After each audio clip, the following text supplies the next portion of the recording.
Welcome aboard, applicants. Let's begin with the first year law students exam, June 2014, question number 2.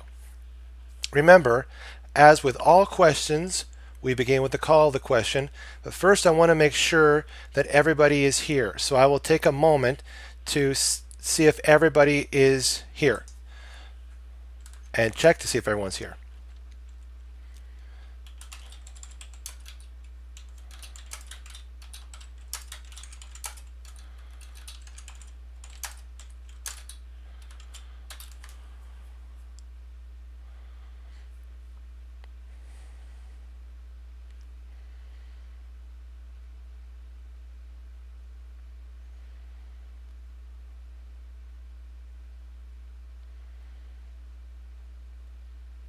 Okay, excellent. Okay, let's begin. We're going to begin with the call of the questions. Number 1, what charges can reasonably be brought against Steve? Discuss. 2, what charges can reasonably be brought against Will? Discuss. Oh, yes, hello. There we go. Excellent. Now, what is it that the call of the question is saying when it says charges? And I want to make sure to highlight this for us.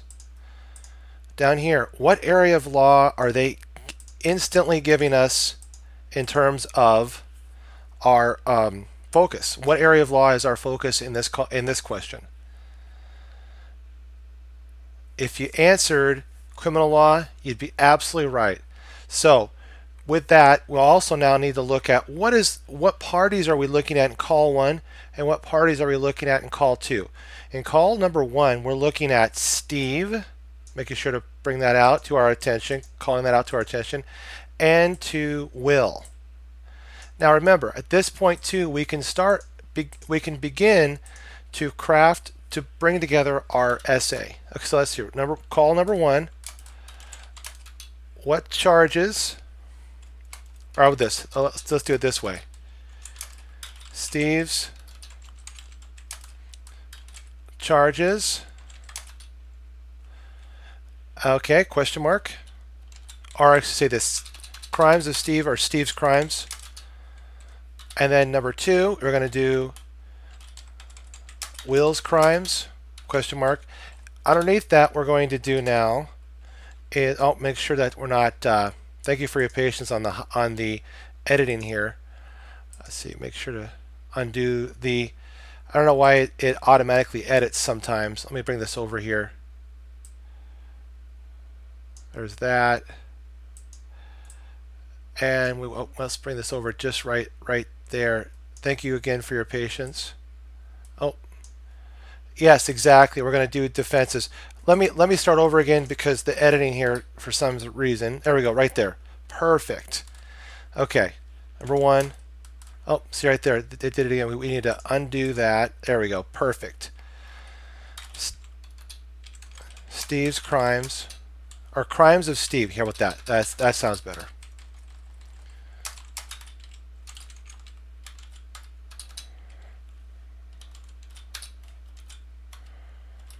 Two.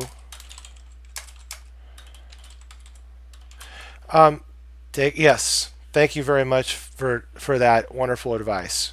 Now, after looking at and talking about where our area of law is, what parties we're dealing with, we want to make sure that we're not forgetting to make mention of the state versus Steve is our focus here. Over to call 1, bringing this down to its own page here. Thank you. And then state, excuse me, state v. Will. Okay, good. Now, at this point, because we know our area of law, we should have a pretty good idea of what our shopping list is. That's that list that we put down every time that the area of law is present so that we don't forget to mention important issues when we're reading. So when we're dealing with criminal law, we want to make sure to put down murder, structure, theft, crimes against the person, solicitation / conspiracy, attempt, and defenses. Copy and paste this underneath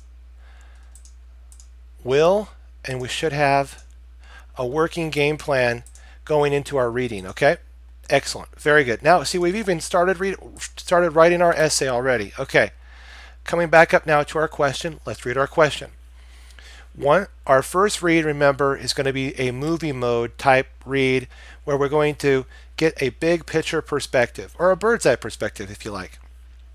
Now, Will asked Steve, a professional assassin, to kill Adam, a business rival, and Steve accepted. Before Steve was scheduled to kill Adam, Will heard that Adam's business was failing. Will told Steve that he had changed his mind and no longer wanted him to kill Adam. But Steve responded that he was going to kill Adam anyway. Next paragraph, Steve assaulted Adam late at night on a dark, deserted street. Adam resisted so vigorously as to put Steve's life at risk. Steve finally overcame Adam's resistance and succeeded in killing him.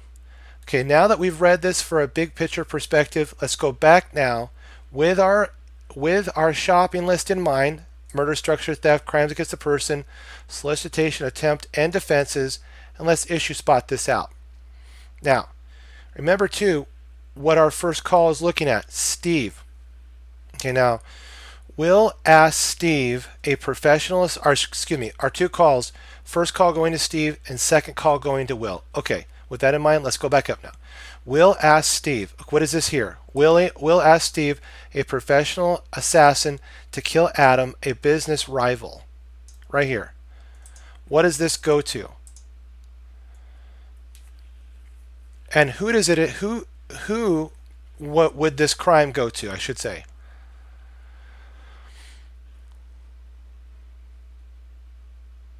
Absolutely. And who would that, and what issue would that pertain to? Or sorry, who would it involve, and what's the crime?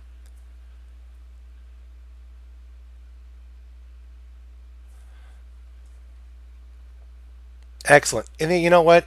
Now that I've noted that, there's probably two issues wrapped in one here, because we're going to come back in the first wave here. We're going to talk about Steve. Remember, who was the one that asked Steve? It was Will, correct? Okay. Absolutely excellent. Very good. Now down here underneath Will, because we're going to try to do this in chronological order. For Will, we're going to put down solicitation, okay?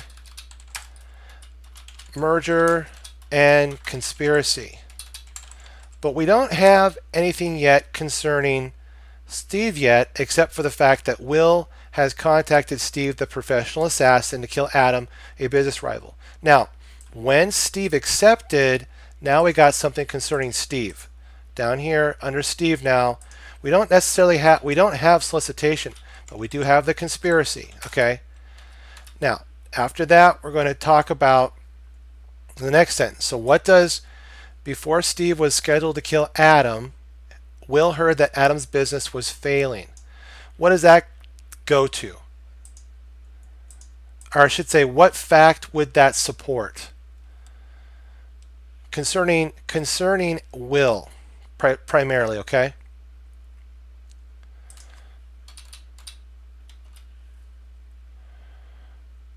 Would you see that it would be defense? A defense? What would be the defense here?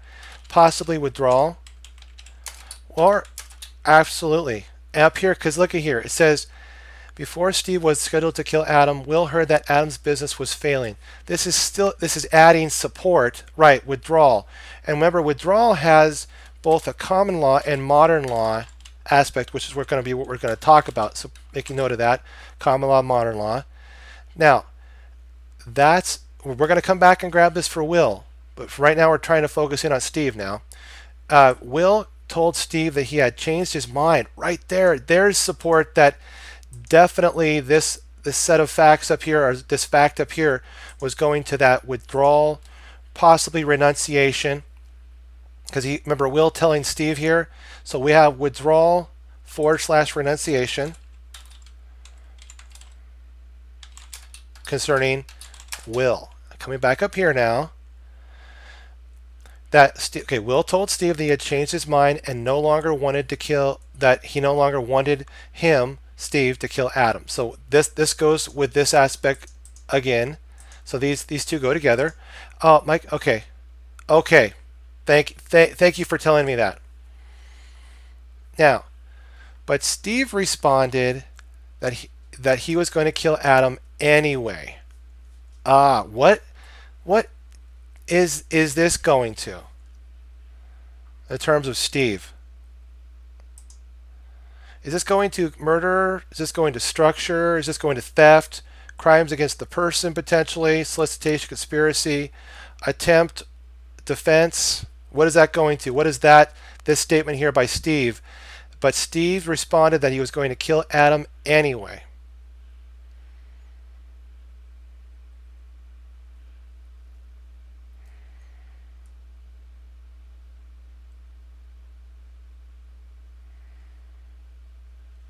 Excellent if you spotted murder in this situation, because that is absolutely going. Yes, exactly.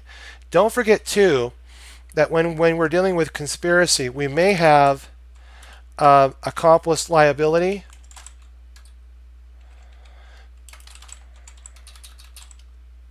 And I want to make sure to put this in the right spot. May not be here, but it would definitely be down under will after conspiracy.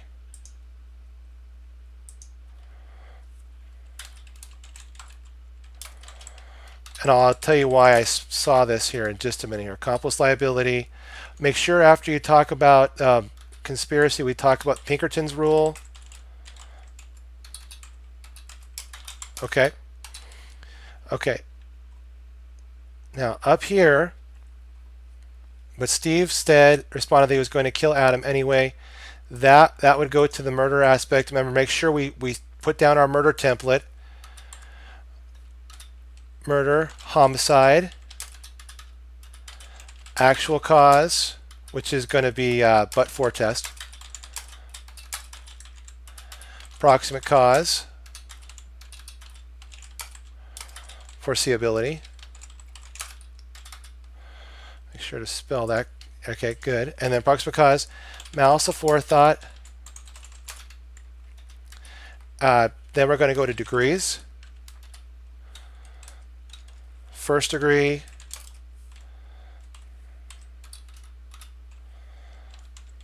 second degree, possibly any defenses we're going to put down here as well, and then follow this up with possible involuntary man, possible voluntary man. So we'll just throw this in there. We might change this. We might change this or delete it, but we want to make sure to note it that we don't forget it. Okay, now. We've thrown down our murder template that every time we see the issue of murder, we throw this down.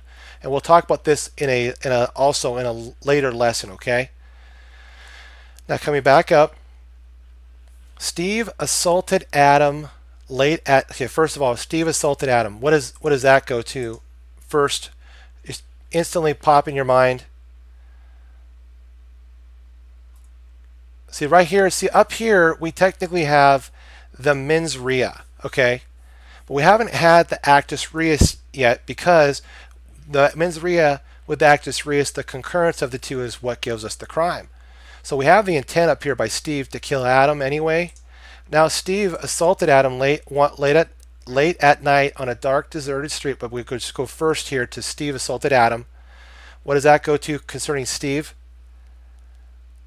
If you said assault or an assault of Steve and battery of Steve, you're absolutely right. Correct. Now, and we want to make sure that we're upgrading our headers here with as much of the facts as possible. Now, late at night on a dark, deserted street. What is that? What is this fact going to here? This would go to what aspect concerning mens rea in terms of our murder template? Late at night, dark, deserted street.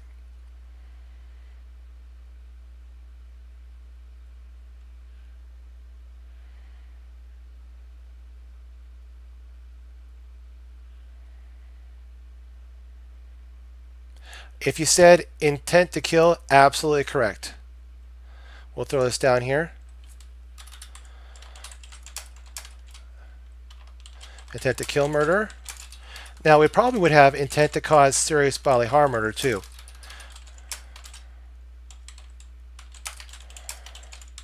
Remember, this carries with it the also too. I should also have noted. Thank you so much for pointing this out.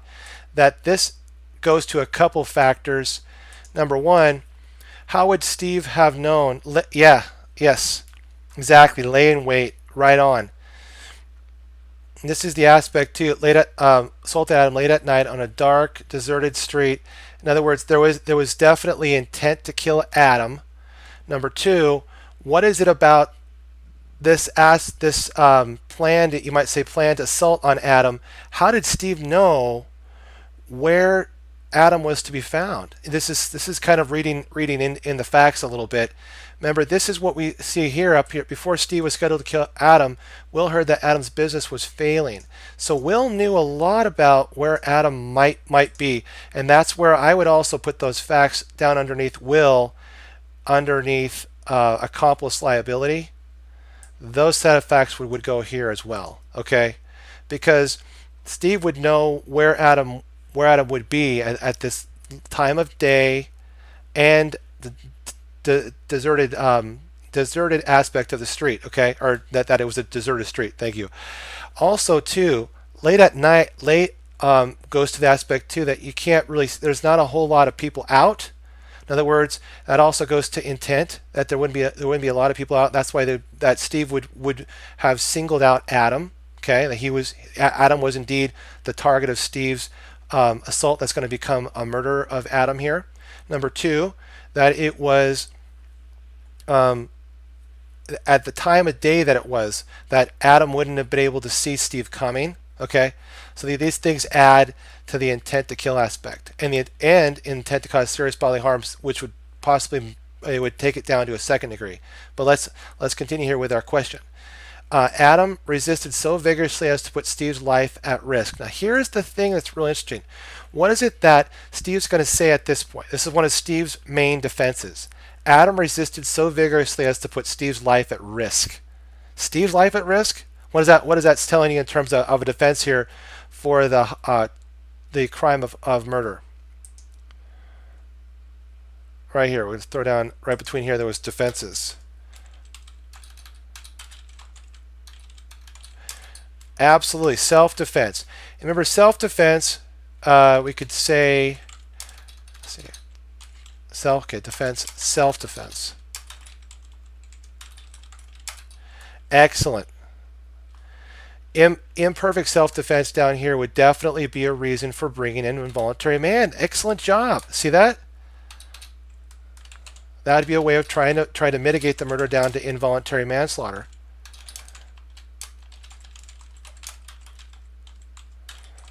Now we're working those facts, which is great. Now, I'm sorry. Let me get this. Let me get these correctly in the right order. Excuse me. Thank you so much for your patience. This actually goes with voluntary manslaughter. Yeah. Thank you so much.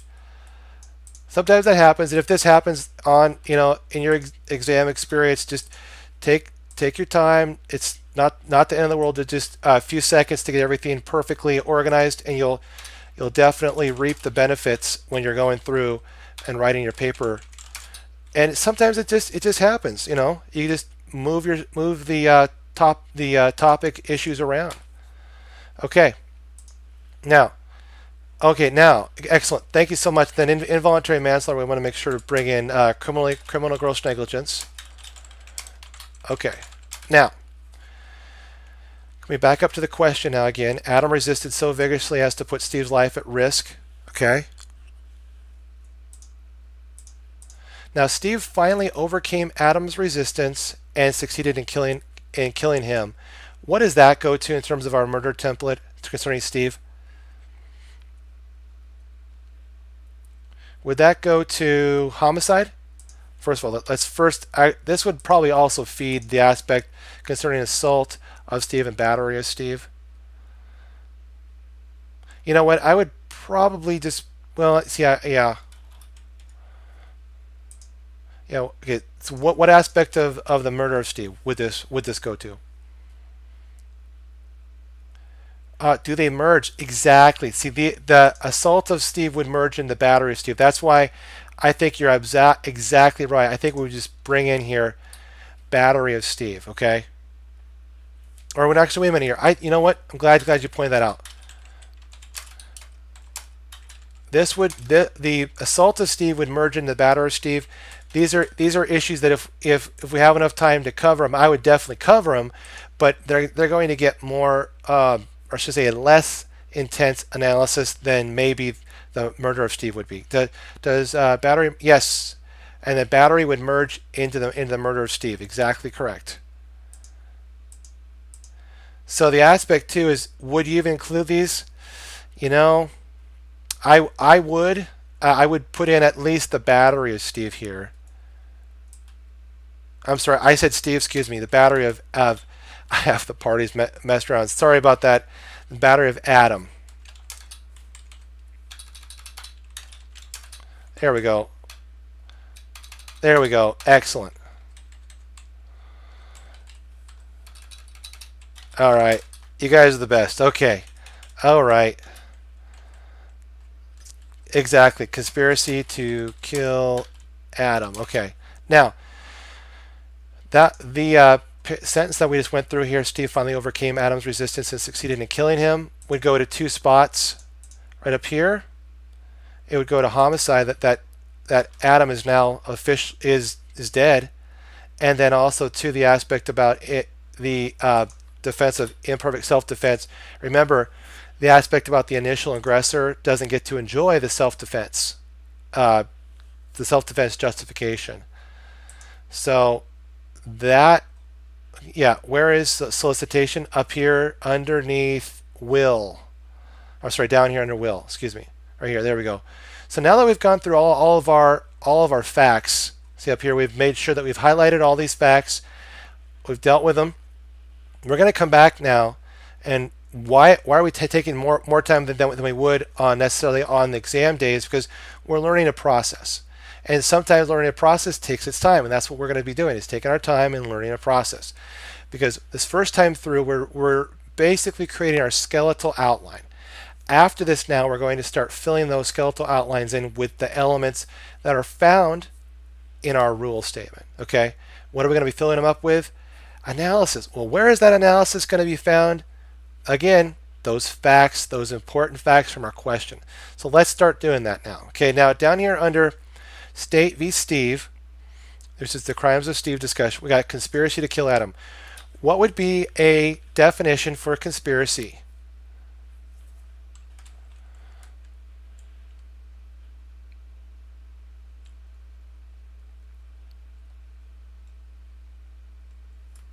Here, I'll put one down to see if we're matching up. Conspiracy is an agreement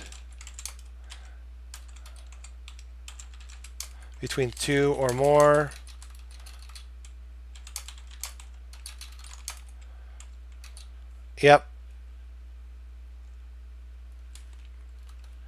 is an agreement to commit a crime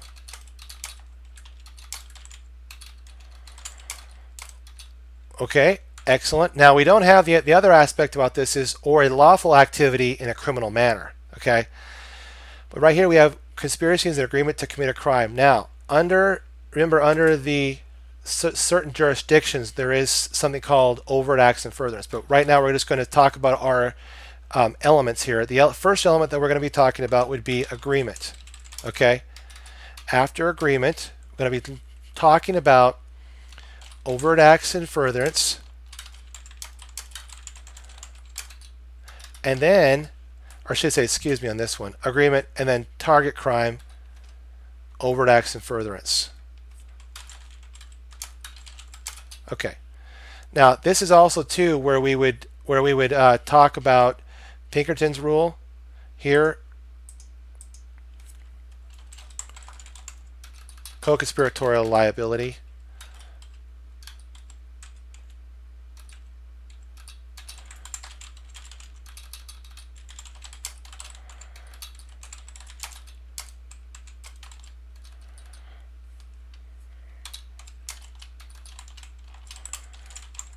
Okay, excellent. Okay.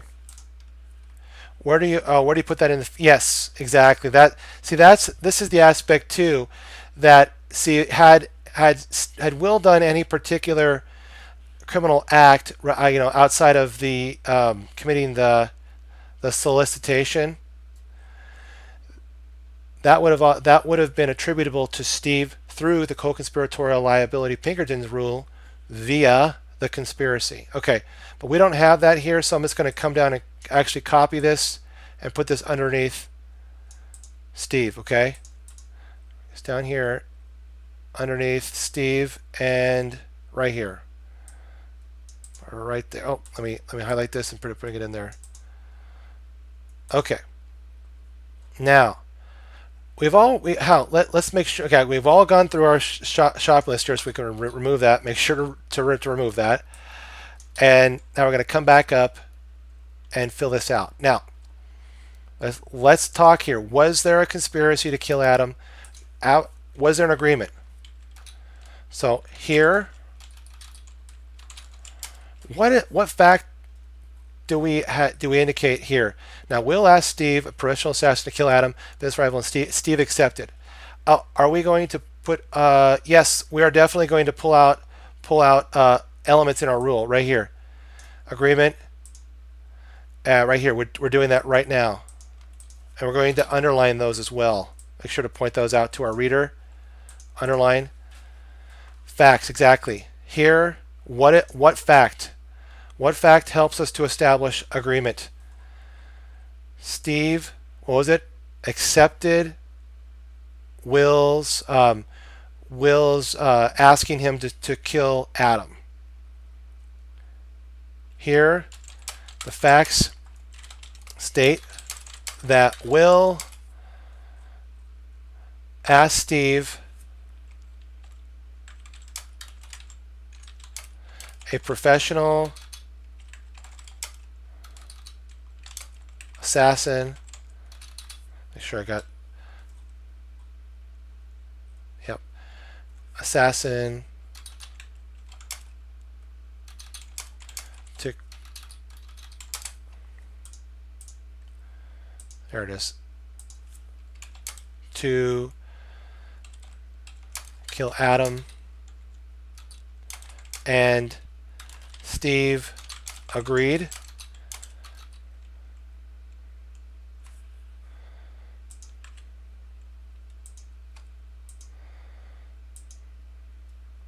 Or you could say, you know what, I would probably put it like this. So let's come up here, cut right here, here, the element of agreement. Oh, let me make sure there we go. Is, oh, sorry about that. Perfect. Okay, there it is. Oh. All right, there we go. Is satisfied because the facts state that Will asked Steve, a professional assassin, to kill Adam, and Steve agreed. Okay. Also, was there any overt acts in furtherance on this aspect concerning Steve? Well, let's see. Steve took overt acts in furtherance by what? Assaulting Adam late at night on a dark, deserted street. Okay. Well, first, let me see. Where is it too that we could indicate that there's been some overt acts in furtherance? Here. Okay.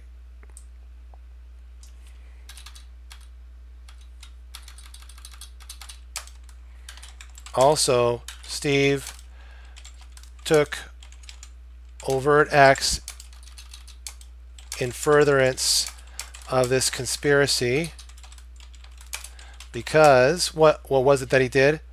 He assaulted Adam late at night on a dark, deserted street.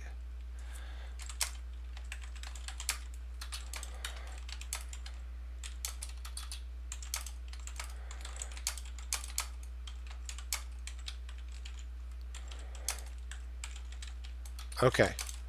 Now, what is it we're going to say here? Now, thus, or therefore, say thus here, thus Steve is chargeable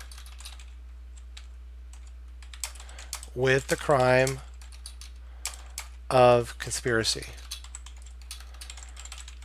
to kill Adam.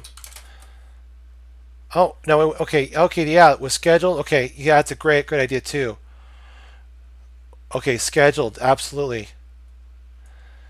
So Steve took overt acts and furtherance of this conspiracy because he scheduled an assault on Adam late at night on a dark, deserted street. Scheduled and carried out an assault on Adam late at night on a dark, deserted street. Thus, Steve is chargeable with the crime of conspiracy to kill Adam. Excellent. So now we can delete this here. We take care of all this. Now, what about the battery of Adam?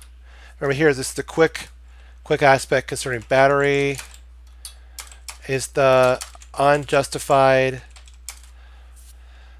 touching of another's person without consent or privilege. Okay, now here Steve assaulted Adam, or I say let me put some element here first. Here, the element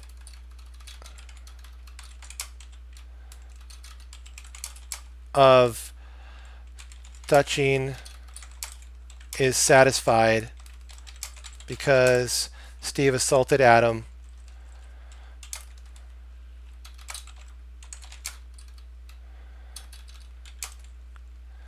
nothing indicates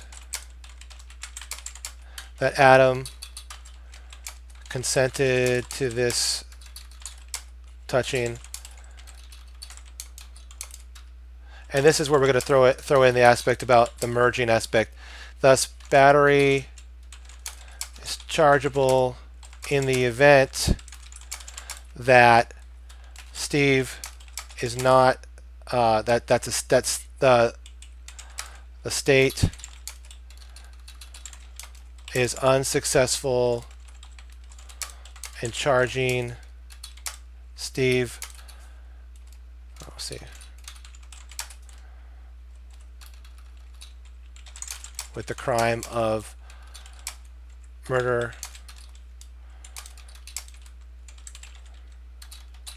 because battery merges with murder with the because battery merges with the crime of murder.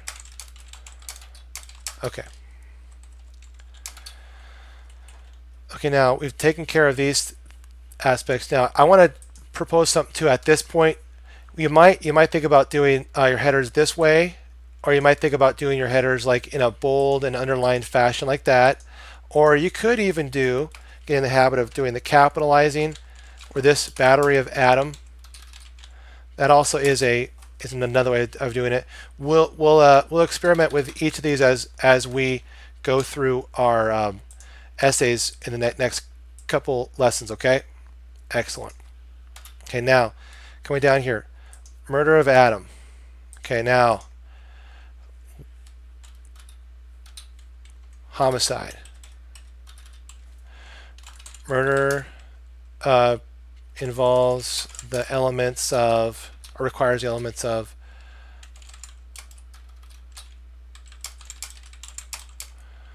homicide, actual cause, proximate cause, malice aforethought, degrees, and defenses. Okay. Now, down here underneath homicide, we're going to put in. First, we're going to actually bring up the aspect about the homicide here. Here, the element of homicide, which we're going to come up here and talk about that first element here. Homicide. Element of homicide is satisfied because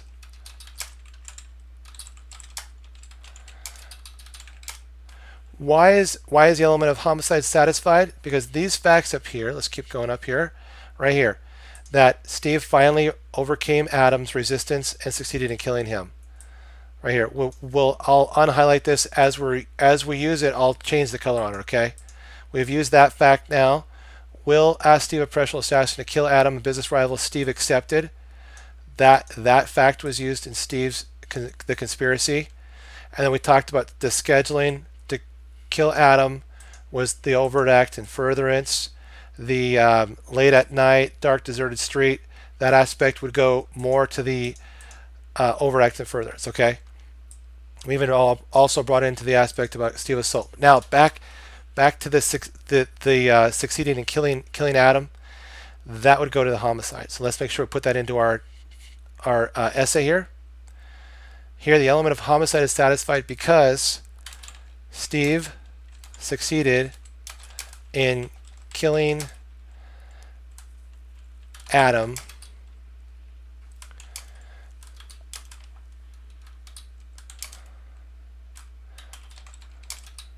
let's see here, elements. Okay, yes. Homicide is the killing. You know what? I'm gonna do something here. I'm gonna come down here and do this with the correct header here. Okay. Homicide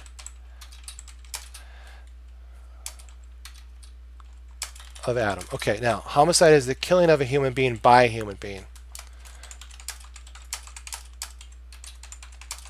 Okay, period. Here, the element of homicide, or the element of here, homicide is satisfied. You don't want to be too conclusory. The element of what? The element of killing another is satisfied because Steve succeeded in killing Adam. Thus,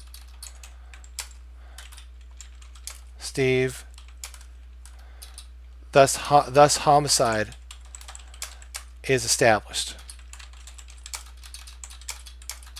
Now, after talking, we already mentioned this. Okay, now down here, remember the but-for test? Okay.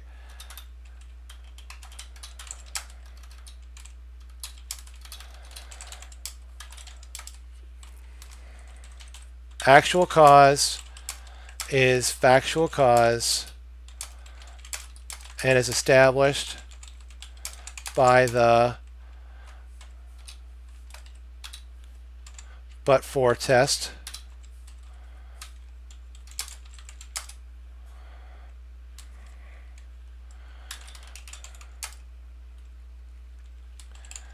Okay. Here, but for the actions of Steve in killing Adam, Adam would not have died.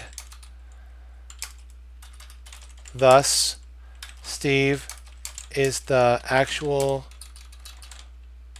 cause of Adam's death. Okay. Foreseeability. Proximate cause, I should say. Proximate cause is established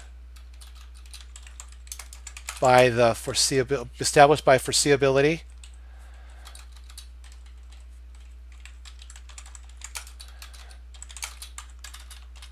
Now, the thing I should probably do on the next lesson here, I want to get your guys' opinion on this. Should I have the Word document on a separate screen rather than going up and down like this? What do you guys think? That's the only thing I'm thinking about next time making a modification of.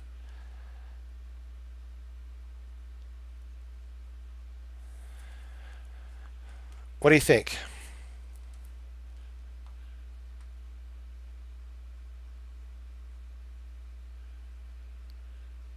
Okay, excellent. Okay, great.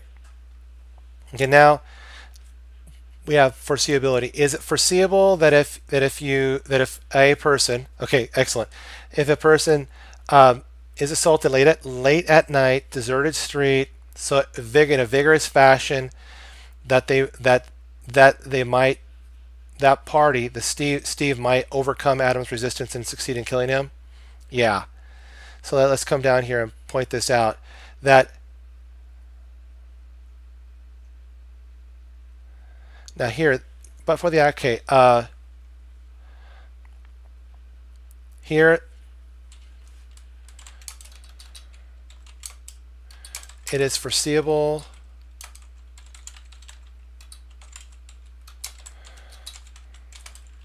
that one might die if assaulted late at night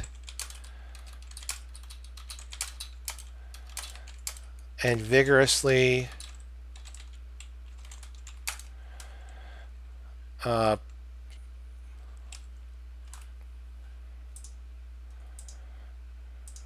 attacked, vigorously overcame. Try to use the facts here up here. It says vigorously overcame Adam's resistance. Vigorously, okay, vigorously resisted. So later, okay, here we are. I'm sure I bring this. Thank you guys so much for your patience with me on this. Okay, here it is foreseeable that one might die if assaulted. If assaulted late at night. Okay.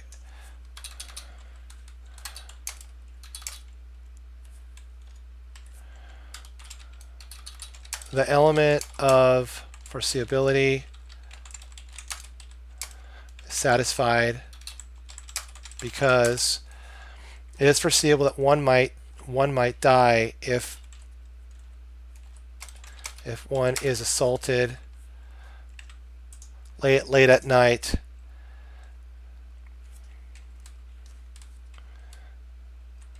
assaulted and attacked late at night. Okay. Thus, proximate cause is established. Okay. Now, malice aforethought. Malice aforethought. Well, I should say this. Let me put this in here first. Murder / malice aforethought. Murder is the unjustified killing of another with malice aforethought.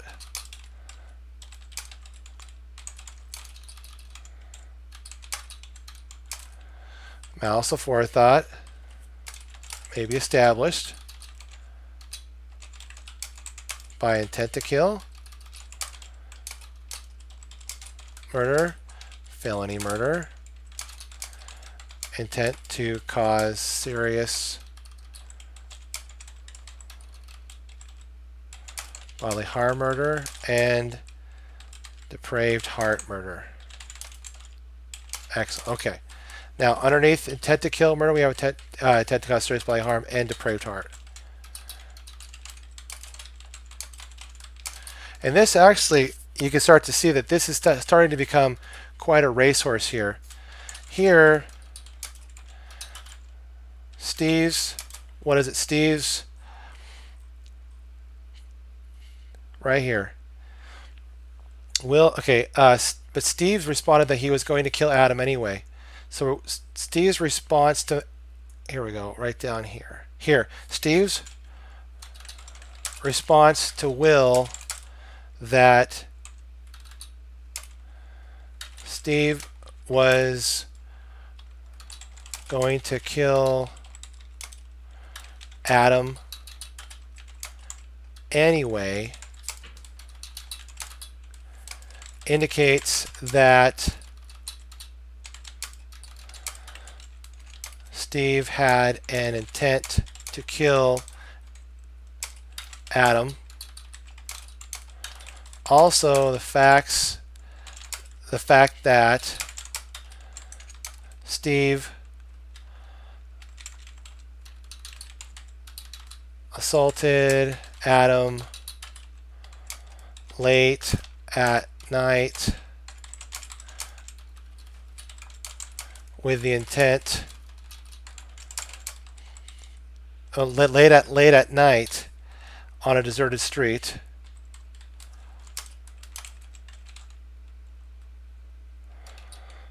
Deserted. Okay.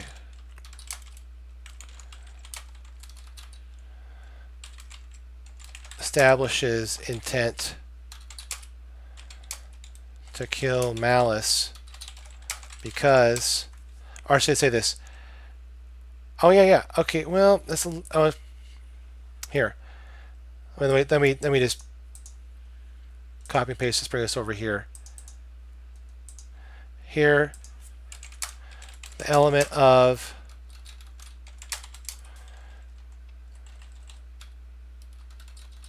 intent to kill malice is present because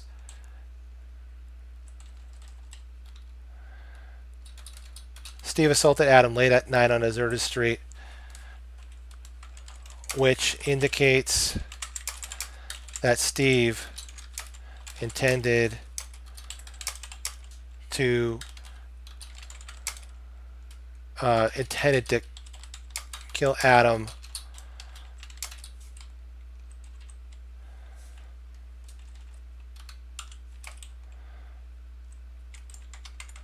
planned and intended to kill Adam.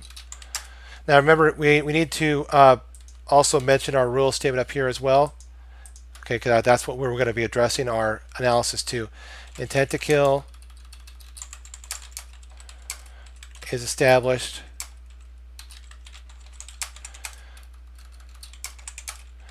by expressed or implied intent. Now, here we're going to look at Steve's response to Will. Okay, here, the element of expressed intent to kill is satisfied because Steve's response to Will, Steve was going to kill Adam anyway, indicates that Steve had an intent to kill Adam. Also, the element of intent to kill malice is present because Steve assaulted Adam late at night on a deserted street, which indicates that Steve planned and intended to kill Adam. Thus,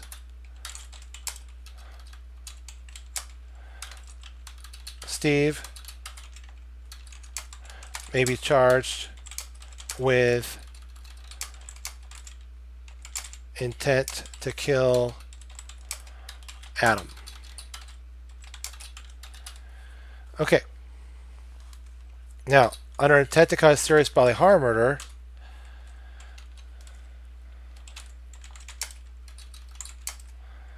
intent to cause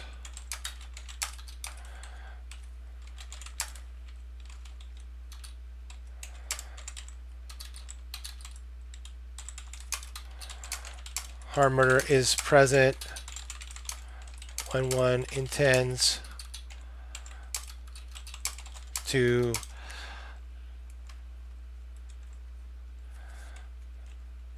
cause another serious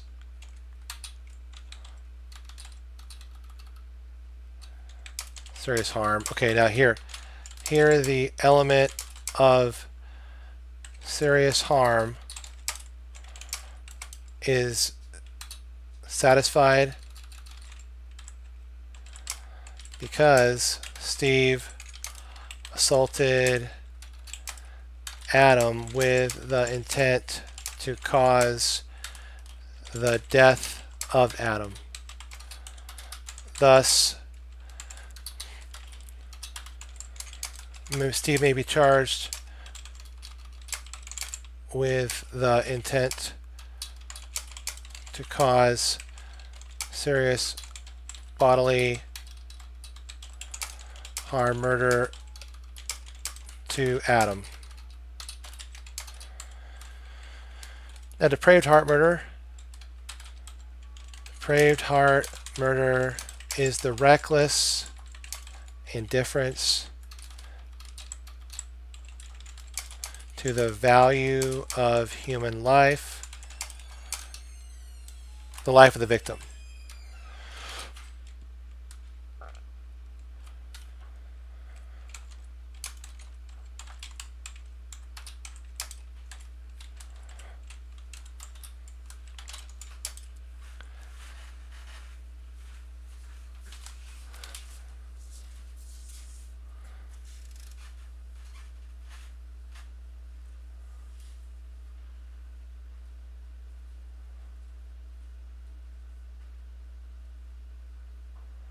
Okay, we're going to issue this out with the facts that go to the issues here.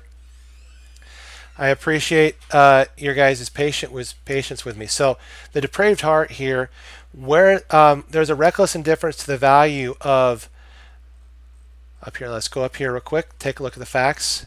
Where there was a reckless indifference to the value of Adam's life was present when Steve finally overcame Adam's resistance and succeeded in killing him.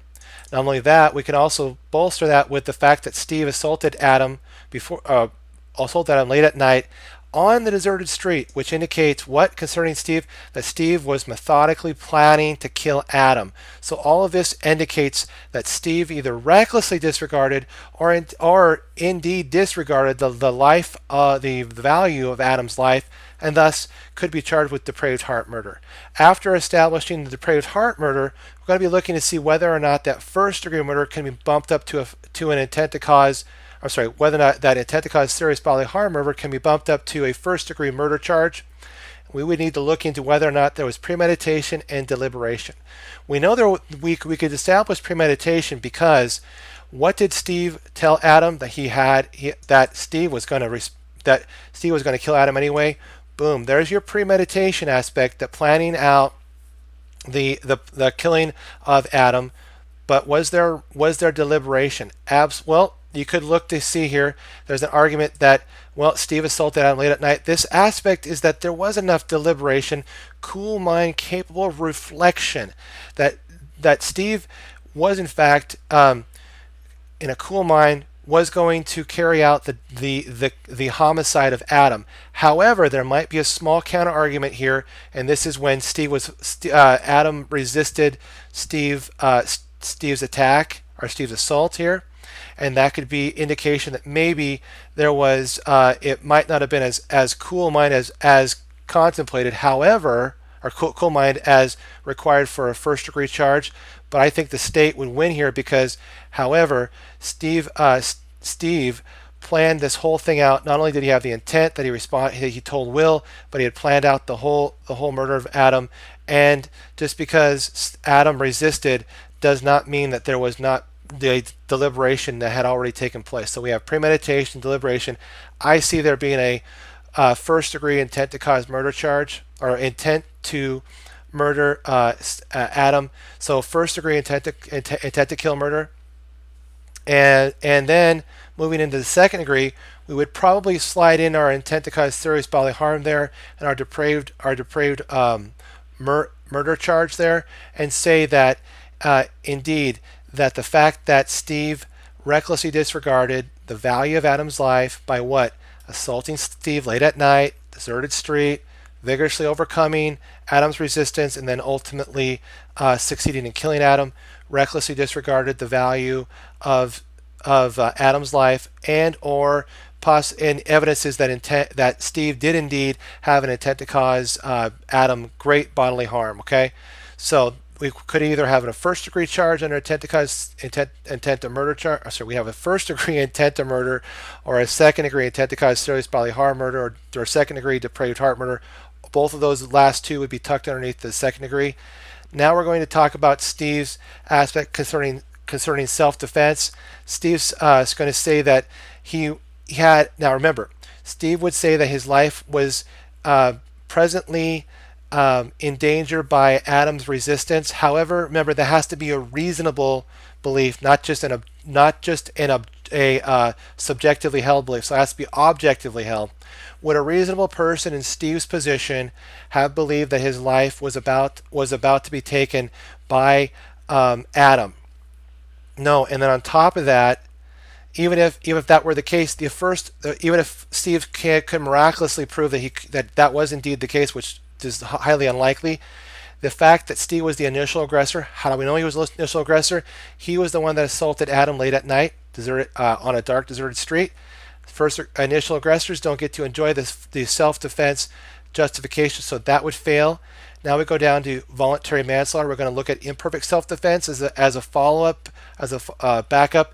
Maybe Steve would be able to argue that in a subjective sense that Adam's resisting his assault on him, or Adam's resisting the assault, which put Steve's life at risk, was subjectively held, and therefore could be a way of establishing voluntary manslaughter. Now, if that's not it, remember we're going to continue now going into involuntary manslaughter. That the voluntary manslaughter proven by imperfect self-defense. Involuntary manslaughter would be proven by the criminally gross negligence. Was it criminally gross negligent on the part of Steve, which would evidence what a significant risk that the course of conduct taken by Steve would significantly risk the life of Adam? Absolutely. How do we know this? Number one, Steve assaulted Adam. Number two, the fact that the resistance that Adam Steve's resistance to Adam, which indicates here that, or which states here that Steve overcame Adam's resistance, succeeded in killing Adam. So we know that if homicide is unsuccessful as being a charge against Steve, we might be able to bring against him at least involuntary manslaughter. Remember, manslaughter being homicide accident. Remember, voluntary manslaughter is intentional homicide without malice. Involuntary manslaughter is unintentional homicide without malice. So we would make sure to argue the facts in terms of those particular elements. Now moving on, we would conclude as to the charges we could bring against Steve. What would those be? Conspiracy to kill Adam. Number two, possibly the battery charge of Adam. Remember, battery merges with the homicide. We would at least be able to get the homicide through what? Malice aforethought, possibly intent to kill, first degree, possibly second degree, intent to cause serious bodily harm, or second degree depraved heart, which if mitigated down to voluntary man through imperfect self-defense, or mitigated through criminally gross negligence, involuntary man. We'll make sure to wrap up our conclusion concerning Steve on that. Now going down to Will. We're going to talk about Will now. What was it that Will did up here? Right here. Will asked Steve. Solicitation. That was persuading another to commit a crime. Absolutely took place. Will asked Steve, a professional assassin, to do what? To kill Adam. That's a crime, obviously, right? Okay, so there was the asking of another to commit a crime. That solicitation kicks in. Now we have merger upon the agreement of the other party to commit that crime. Was there an acceptance of that solicitation, which then would have the solicitation merged in the conspiracy? Yes. How do we know? Steve accepted. And for the very same reasons as to the acceptance rule statement under Steve, we would talk about that under Will, that there was an agreement. Yes. Two, was there any overt act in furtherance? Absolutely. There was a plan put in place before Steve was scheduled. There was a schedule that Will and Steve most likely carved out to kill Adam. That would be the overt acts in furtherance concerning Will. And three, don't forget to bring in co-conspiratorial liability / Pinkerton. All of the activities taken, or course of conduct taken by Steve, would be attributable to Will. However, Will has a defense argument here. What would that be? Withdrawal, renunciation. How do we know? Now, also too, how do we know that there was a withdrawal renunciation argument? Will told Steve that he had changed his mind. Just because, now remember, there is a law dispute here. In the common law, what would be required? Well, just a change of mind and notifying the other party that they no longer want to carry out the crime. Well, let's take a look here. Does that take place? Will told Steve that he had changed his mind and no longer wanted to kill him. There you go. That in the common law would have taken cut all of liability to Steve's. Okay, so let me rephrase that. That would have stopped all of Will's liability for Steve's conduct, okay, right there under the common law. However, if we look at it through the modern law, there would have to be a notification to an authority like a police department of such, or even taking such actions to thwart the crime by will. Is that do we see that in the facts anywhere here? No. So under the common law, will would only be chargeable with the solicitation that, remember, the solicitation, murder, and conspiracy. So the will would be charged with the conspiracy under the common law because the withdrawal renunciation that he communicated to Steve would have cut off Will's liability for Steve's criminal conduct. However, under the modern law, I know I'm repeating myself, but I want to emphasize this. Under the modern law, Will would have had to take additional steps of notifying the authorities and even taking such course as to thwart the crime itself. Okay, so in the modern law, Will would still be liable for Steve's conduct. Okay, now, after talking about that, we also want to bring up accomplice liability. Was there aiding and abetting with the intent the crime be committed? Yes. How do we know that? Well, Steve was the one. Steve and Will were the ones that scheduled to kill Adam. Okay, that would have been not only aiding and abetting, but also evidence that there was intent the crime be committed. The crime, what? The killing of Adam. Okay, and then this is aspect 2 would have added more aspect. Will had heard that Adam's business was failing. Okay, more credence that that Will supplied Steve with information that only Will would have known concerning Adam. Okay, now the other thing now, after talking about accomplice liability, we also want to make sure too that we don't forget to talk about like an assessor before the fact argument. Maybe just a small one there. Maybe you might want to even tuck that under accomplice liability. Down underneath here, we want to make sure under our headers, we're coming down here for, okay, I think that's good. Well, because we already talked about the defense of withdrawal renunciation, accomplice liability, now we would wrap this up underneath the conclusion for Will, which would be the conspiracy under the common law. The modern law would extend the liability for all of the criminal activity taken by Steve and put that over onto Will's side. So Will under the modern law would have been liable for the murder of Adam and then the battery of Adam, which then merged with the murder of Adam. All of that liability would have been attributable to Will, and make sure to point that out in your conclusion. So under the common law, Will would only be chargeable with conspiracy. Modern law, a conspiracy plus the actual murder of Adam. Okay, thank you so much for tuning in. I'm so happy that we were able to get this class started again. I thank you so much for your patience with me and getting a working system that we're going to be able to study all the questions that forthcoming questions that we're going to look from the first year law students exam. I thank you so much for listening. I hope you had a great time. I sure did. Okay, God bless.